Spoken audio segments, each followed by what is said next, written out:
Hi everyone, welcome back to another video from Gaming for Beginners. In this video, we are going to be learning how to change language setting on Beach Buggy Racing 2 application. So let's get started without wasting much of our time. First of all, download and install Beach Buggy Racing 2 application on your smartphone and launch it open.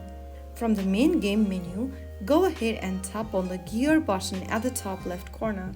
Now from the menu, click on Settings at the top. Under Settings, you will see a language option. Tap on the next or the arrow button right next to the language option in order to change your display language in your preference. Select your preferred language from the list, and once you find it, you can then be able to see the game will apply the change automatically. That way, you can enjoy racing in your chosen language in Beach Buggy Racing 2. So that's how it's super easily done. If you found the video helpful, don't forget to like, share and subscribe to the channel. I will be back again in the next episode. Thank you for watching.